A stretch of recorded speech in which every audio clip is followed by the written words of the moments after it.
درود فراوان. 1001 گام تا مشاوری املاک. گام اول دوستان، اول لایک، سابسکرایب و کامنت فراموش نشه. من دوست دارم که شما با پرسش های خودتون کامنت های خوبی واسم بذارین و منم کامنتاتون رو خوب پاسخ بدم. میخوایم با هم دیگه یه تبادل اطلاعات داشته باشیم. من تجارب خودم رو رایگان در اختیارتون میذارم، شما با حمایت خودتون منو حمایت کنید که بتونم این کار رو به صورت دراز مدت انجام بدم. پس یک حرکت پینگ پونگیه، یعنی من به شما تجربه میدم، شما از من حمایت میکنید و به این صورت تبادل انرژی، اطلاعات، تجارب و تخصص میکنیم.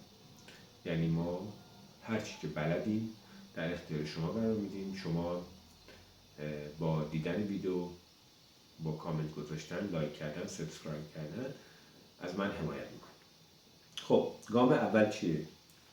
گزینش درست این پیشه. این یعنی چی؟ ببینید دوستان، شما به هر حال در هر گروه سنی که هستین، واسه هر کاری که میخواین انجام بدین، تا اون کار رو خوب نشناسین هیچ موقع نمیتونید تو اون کار پیروز باشین. خب چرا؟ چون که من هنگامی میتونم یک کاری درست انجام بدم که اولا که چارچوب اون کار رو خوب بشناسم و در حتی گام‌های قبل از اون اینه که من خودم خوب بشناسم، که ببینم من آدم انجام اون کار هستم یا نیستم. فرقی هم نمی‌کنه چه کاری باشه، هر کاری باشه. من باید اول یه شناخت درستی داشته باشم از اون کار و از توانایی خودم هم شناخت داشته باشم. این کاری هستش که یک، انسان بردبار میخواد، دو، انسان با تجربه میخواد، سه، انسان با دیسیپلین میخواد، چهار، انسانی کوشا میخواد، پرتلاش میخواد، پیگیر میخواد، کسی که زودرنج نباشه، کسی که با یه تو گفتن بهش بر نخوره و از کوره در نره، کسی که ریاکشن های تند نداشته باشه، یعنی عکس العمل های تندی نداشته باشه نسبت به انتقاد یا حتی حرف های بی ربطی که بعضی وقتا مشتریان میزنن و بسیار بسیار با تومنینه رفتار کنه. پس شغلی هستش که خیلی پر استرسه، خیلی دغدغه داره. ببینید ما داریم کالایی رو میفروشیم که گرونترین کالای جهان هستش. شما یه طلا فروش هم یه فاکتور که میبنده، این فاکتور امکان داره از الان که طلا هم گرون شده از 20 میلیون تومان شروع بشه، به ندرت برسه به 1 میلیارد 2 میلیارد. خب کار ندارم که فاکتور دارم هستش که خیلی بالاتر هم بسته میشه، ولی تو کار املاک ما از 2 میلیارد شروع میکنیم و میره تا چند صد میلیارد. پس ما با مبالغ خیلی بالا کار داریم. مبالغ بالا بسیار خطرناک هستن. توی مبالغ بالا هستش که میل به کلاهبرداری، میل به سوء استفاده کردن، میل به نمیدونم کارهای غیرقانونی کردن میره بالا. پس کسی که بتونه خودشو و در برابر این امیال حفظ کنه یه شخصیت قوی هستش. متاسفانه در دهه 60 به بعد صدا و سیمای ما با ساخت سریال ها و فیلم های مختلفی ذهنیت مردم رو مسموم کرد نسبت به کسانی که در این پیشه مشغول به کار هستند و همه دیده خیلی بدی نسبت به مشاورین املاک دارن و فکر میکنن که آدم های بسیار بسیار فرصت طلب و نمیدونم حرامخور و نمیدونم خیلی مسائلی که به هر حال توی فیلم ها تزریق شد توی اذهان مردم. حالا من کار ندارم که دلایلش چی بود، که حالا اونم بس خودش قابل بحثه، ولی واقعیت اینه که نه، با مواردی که ما سر کار داریم، اگه هر کدوم از انسان‌هایی که از ما انتقاد میکنن سر کار داشته باشن و بتونن واقعا سالم کار کنن، یعنی میشه گفت که پیغمبر هنوز خودشون، یعنی انقدر پاکن. چون شوخی نیست، شما با میگم از 2 میلیارد تومان مبلغ فروش شما شروع میشه و تا چند صد حتی چند هزار میلیارد هم امکان داره که ملک مورد معامله شما قیمت بخوره. و پس این مبالغی هستش که خیلی انسان قوی میخواد که همون درستی و راستی خودشو حفظ کنه. پس باید در گام اول یک گزینش درستی داشته باشه. یک، من آدمی هستم که استرس و اضطراب رو تحمل کنم. دو، من آدمی هستم که بردبار باشم. سه، آدمی هستم که دیسیپلین داشته باشم، از صبح زود بلند شم، مطالعه روزانه داشته باشم. چون ما تو علم املاک با علوم بسیاری سر کار داریم: عمران، معماری، حقوق، متقاعدسازی، روانشناسی، فروش، جامعه شناسی، رفتارشناسی، روانشناسی. خیلی علوم مختلفی هستش که همه دست به دست هم میده تا ما بتونیم یه فروش موفق داشته باشیم.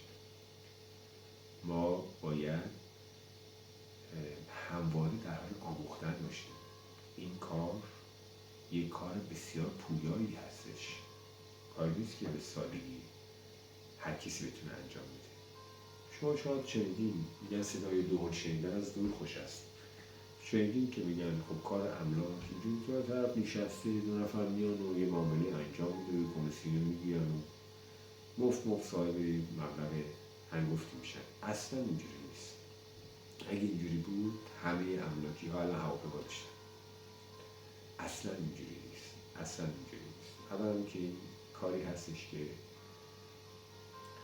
باید شما واقعا آموزش ببینید و آموزش هم به صورت روزانه هستش. باید مطالعه داشته باشید، باید در نمایشگاه‌های مختلف شرکت کنید واسه اینکه علمتون رو بروز کنید.